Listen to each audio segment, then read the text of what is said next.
Hello everybody, myself Dr. Ashok Kumar P. Surapur, Associate Professor, Department of Studies in Education and Deputy Registrar Evaluation, Karnataka State Akkamadi Women's University, Vijaypur. Today we shall discuss language and its components. What is language? We'll have the 3 points and we'll go through those things. First point, language is the method of human communication, either spoken or written, consisting of the use of words in a structured and a conventional way. Second point, language is system of communication used by a particular country or community. Number 3, language is also the style of a piece of writing or speech. Origin of language. The term language is originated from Latin word, that is lingua. Lingua means tongue in the Latin word. It means language. Lingua means, in Latin word, lingua means tongue. In Old French, language. In Middle English, it is language.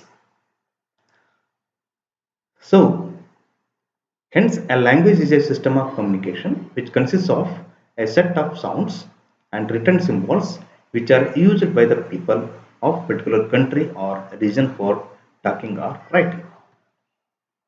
Definitions of language. Henry Sweet, an English phonetician and a language scholar, stated that language is the expression of ideas by means of speech sounds combined into words. In spoken language, this symbol set consists of noises resulting from movements of certain organs within the throat and mouth. Noam Chomsky. So I repeat, Noam Chomsky is an American linguist, philosopher, cognitive scientist, historian, social critic, and political activist, sometimes called the father of modern linguistics. Please keep in mind, Noam Chomsky is the father of modern linguistics. It is oftenly asked in the competitive examinations.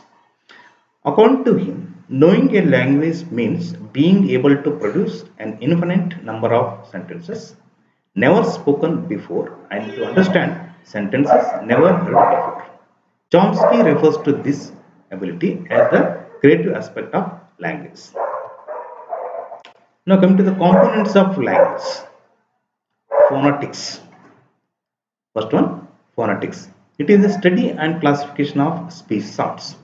An example of phonetics is how the letter B in the word bed is spoken. Start the start the with lips together.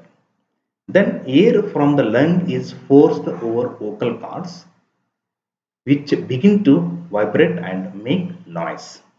The air then escapes through the lips as they part suddenly, which result in a B sound. Cab, tab, bad, mad, bag, cap, map, bit, pin, bug, mug, etc. are the examples of phonetics.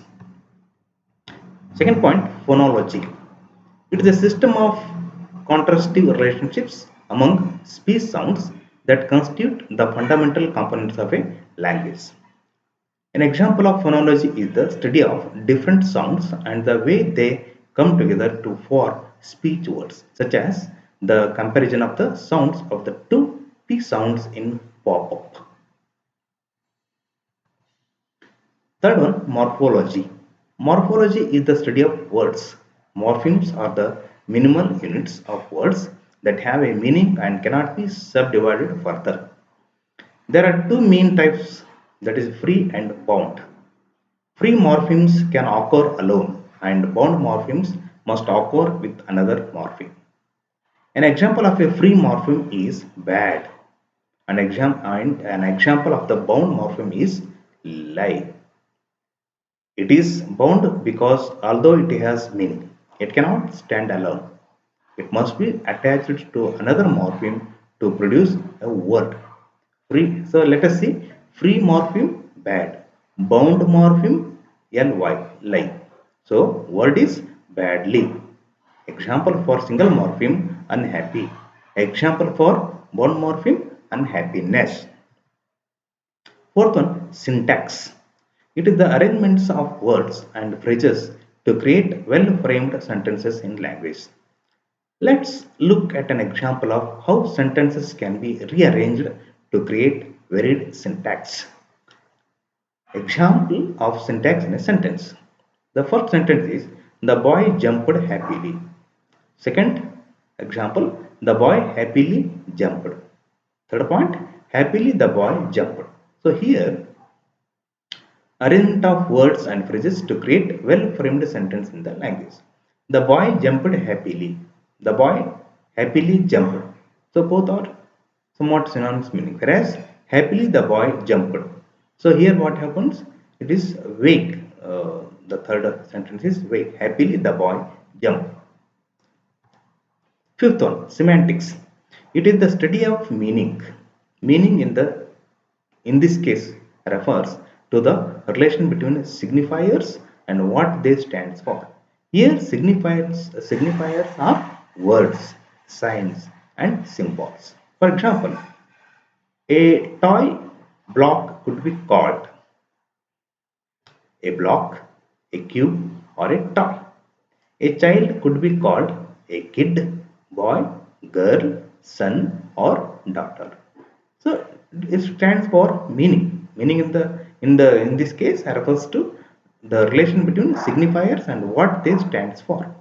Here signifiers are words. These words stands for meaning. Sixth one, pragmatics. Pragmatics is the branch of linguistics that deals with the meanings and effects which come from the use of language in particular situations. For example, will you crack open the door? I am getting hot. Semantically, the word crack would mean to break, but pragmatically, we know that the speaker means to open the door just a little to let in some air. Thank you for watching the lesson and don't forget to wear the mask, maintain the social distance and please subscribe the channel to get more videos instantly. Thank you. Thank you very much.